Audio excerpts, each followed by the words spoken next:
How does the new Forza Motorsport compare to driving on a racetrack in real life? Let's find out. I'm going to take my car to one of Forza's newly added tracks and put down some laps. Then I'll recreate the whole experience in Forza Motorsport. I'll be comparing the car, the track, the weather, and unfortunately the damage engine. Yeah, you won't want to miss this. Welcome to Racing Game versus Reality! It's been a little over a year since Turn 10 released the 8th game in the Forza Motorsport franchise.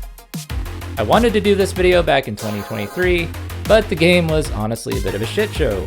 But after a whole year of bug fixes, AI tweaks, and added features that probably should have been in the game on day one, I think I'm finally ready to give this a shot. I've used my Focus RS in past videos, but this time we'll do something way different. This is the 2004 Mazda RX-8. Mine is a mostly stock car with a few upgrades. The naturally aspirated twin-rotor engine has been completely rebuilt, balanced, and tuned, and puts down a whopping 207 horsepower to the rear wheels. I've added Öhlins road and track coilovers and Auto XC braces on top and bottom. I'm running smaller, wider 17x9 Ica wheels and Falken 615K Plus street tires. And if you're a fan of my sound videos, you'll be happy to hear that I've installed front and rear microphones to capture all the music this little rotary puts out. Oh, and I just had this car fully repainted in the factory tri-coat red. I'm sure nothing bad will happen to it. The track I'll be testing is Mid-Ohio Sports Car Course, a twisty old monster in the heart of Ohio. Imagine that. It's an old school track built in the early 60s before racetracks became parking lots with turns painted on them. There are blind hills and concrete walls mere feet from the racing line. Over the years, the turns have donned names like Madness and Thunder Valley. This track has hosted everything from superbikes to NASCAR. It's brand new to the Forza franchise. It's kinda new to me too. I got to drive it once last year, and then they repaved it a few weeks later. So Forza will have some familiar bumps and patches that should now be smoothed out on the real thing. After doing a little maintenance and installing a catch can, the RX-8 was ready to hit the track. But the weekend was cursed from the get-go, with Mother Nature throwing the East Coast a curveball named Helene. That mess turned what is normally a 6.5-hour drive into a 10-hour slog. I could already tell that I was going to be afforded ample opportunity to test out Forza's new dynamic weather system. Also, PSA, don't turn your hazards on just because it's raining. This doesn't help your visibility, it just makes it hard for other drivers to distinguish important things like turn signals and brake lights. Thank you. Alright, off my soapbox and into the driver's seat. I feel a montage coming on.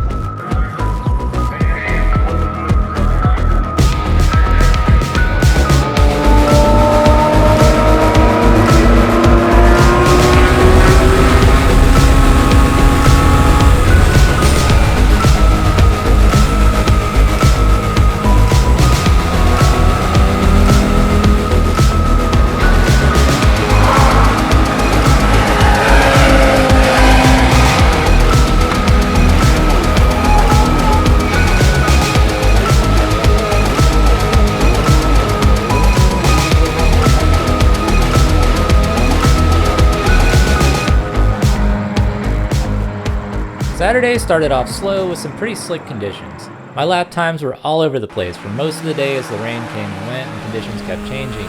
The track did mostly dry out for a couple sessions, and I was able to put down a best lap of 1:52.45 seconds. While I can't really call this a dry lap because it was clearly raining in the video, I would say it's only moist, not wet.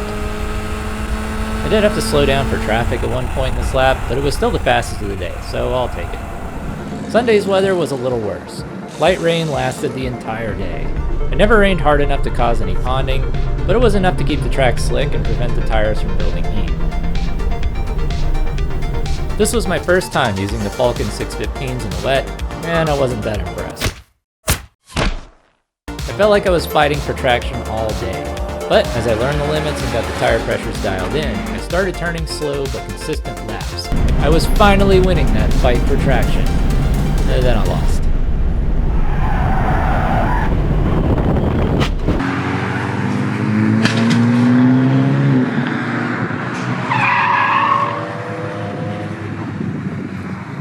Now, spinouts and off-track excursions are common at track days, particularly in the rain. Most of the time you get lucky and you just end up in the grass or a sand trap. But sometimes you spin out in a really bad place and a wall is in your way. I was completely unhurt, no other cars were involved, and the damage to the car was expensive but fixable. Although the body shop that painted this car over the summer was not happy to see it back. I want to shout out to the medical and wrecker crews at Mid-Ohio. Not only did they get me and the car off the track quickly and safely, but they really went above and beyond by helping me get the wrecked car back on the trailer so I could get it home. Thanks, guys. So, what happened? I have a whole video where I pour over the data and dissect this crash frame by frame. I'll link it at the end. Unfortunately, I didn't have rewinds turned on. So that was the end of the weekend for me. My times were all over the place once again, with most laps around the 2-minute mark. But in that last session, before things literally went sideways, I was putting down consistent laps around 2 minutes and 15 seconds. That's about 23 seconds slower than my best lap Saturday, which is huge. Clearly, these were the worst conditions of the weekend, so that's what I'll try to test in Forza. I'll be using my budget wheel setup. I've still got the Thrustmaster wheel and pedals, although I did swap out the clunky shifter for this equally clunky Fanatec unit. Fans of my previous videos might notice the new PC. Yes, Legotron did retire from gaming last year. The machine is 9 years old. Here are the specs of my new build for anyone who is curious. My Mazda RX-8 is a 2004 model, what's known as a Series 1. Forza only has the Series 2 refresh, which looks a bit different, but the performance is the same. So we'll start there. I've already been driving this car to get the necessary car points to buy all these mods. I kinda like the new car point system. It forces you to learn the car instead of just throwing parts at it to make it fast. But I know some people hate it. What do you think about it? Let me know in the comments. Engine mods. My engine has some tuning that brings the wheel horses up above 200. So while that's better than your average Renesis, it's nowhere near the optimistic returns Forza gives you for some really basic mods. The sad reality of this particular rotary is that unlike its ancestors, there isn't much power to be squeezed out of it without forced induction. I'll leave it at that. Feel free to discuss in the comments. LS swap it. Shut up, Leroy. Anyway, I'm gonna leave it stock and just add my lightweight flywheel. I bet the Forza version will still outrun my car all day in the straights. We'll add sport suspension and the chassis bracing. I've always been suspicious that Forza doesn't take into account the weight of the driver, and that may have been one of the reasons that the cars are always faster than their real-world counterparts. But good news, the 2023 Forza Motorsport does have a ballast option. I can't set an exact weight, but I can at least get close with a second option, which increases the weight by 158 pounds. I'm about 170, but this is closer than the next size up. I'm running 200 treadwear street tires, so I'll run the upgraded street tires in Forza. They don't have an option for 255s all around, so I guess I'll use the 245s. Forza also doesn't have my TS5s, but these are close enough. It's unfortunate that Forza doesn't let you downsize wheels. I'm running 17s instead of the stock 18s, which are lighter and also affect the gearing a little bit. Oh yeah, I have an Exity Stage 2 clutch, which looks just like this one. And the finishing touch, I'm swapping out these bumpers because they look more like the Series 1 bumpers. I'm not a huge fan of the front, but at least it looks more like my car. Alright, helmet on, nannies off. I'm gonna try to run the same conditions that I saw in real life. 2 30-minute sessions, one dry and one with light rain. No assists, no rewinds.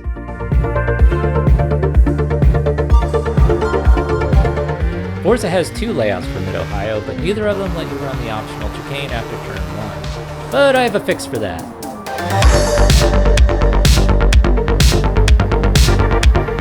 Turn 10 has done a good job modeling Mid-Ohio, even if it is missing a layout. The surface is a bit more forgiving in the game than it was last year before the track was repaved, but it doesn't feel too different from what you would experience now. My Forza RX-8 also does feel a lot like the real thing.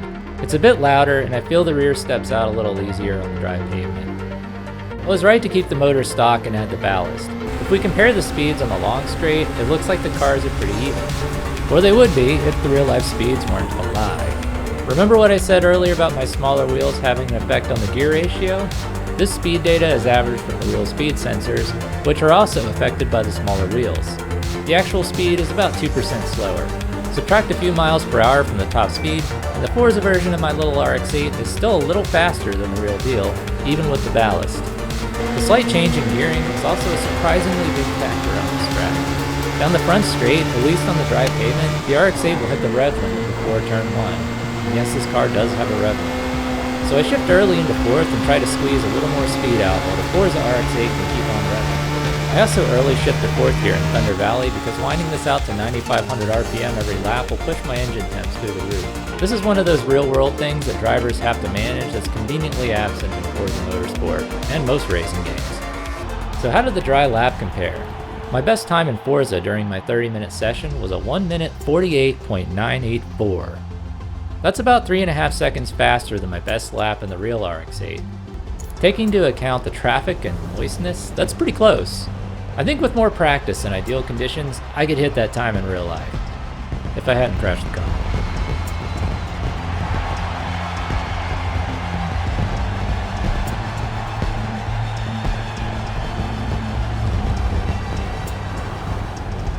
Let's add some weather to the mix and see how that goes. Forza Motorsport has dynamic weather, so I can vary the conditions during my 30-minute session. I'll start with overcast wet, have it switch to drizzle, and we'll end the session with light rain. I know we're going for realism here, but I'm going to try not to crash.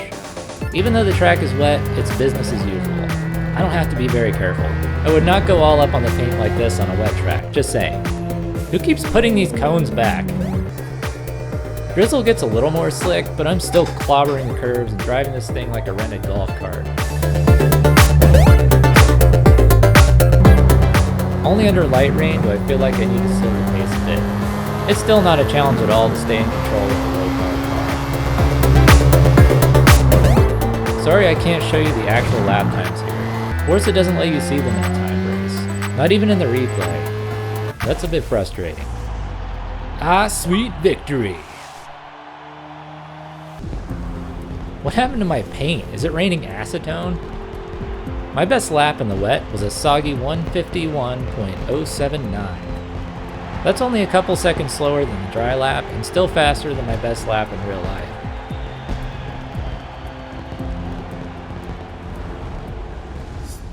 The rain looks gorgeous, but I think the effects are heavily understated, particularly when driving over painted surfaces. I know, Forza Motorsport isn't supposed to be a legit racing sim, it's just a game that simulates racing. It also simulates crashes, so for my final test, I'll try and give myself a healthy dose of PTSD and recreate my crash. This was a lot harder than I thought it would be. Just jamming on the brakes isn't going to do it. The fronts lock up first and the car becomes a sled, which is what I would expect. Even if the wheel is turned, it doesn't come around. What if I give it the old Scandinavian flick? Close, but no cigar. Man, that would have been way better.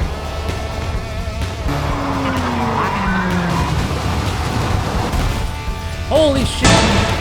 Okay, I guess it could have been a lot worse. The car is completely fine. So you just keep driving. What, is that black flag for me? Oh yeah, there we go. That looks painfully familiar. Thanks, I hate it. Well, that was a fun weekend that I'm quite literally still picking up the pieces from. The good news is that the RX-8 is fixable. It was a double tap that did damage to both the front and rear suspension and even twisted up the muffler. No, normal insurance will not cover this. You can buy special insurance for track days. It's expensive and would have been good to have this time around. What a great time to mention today's sponsor. Oh, I don't have any sponsors.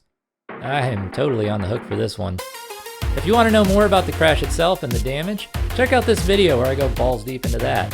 And subscribe if you want to see how things work out with the RX-8. I'll be putting up a video when it's all back together. Give me a like if you enjoyed the video and want to help out the channel. And check out some of my other game comparisons and lap videos. This has been Unreasonable Speed. Thanks for watching.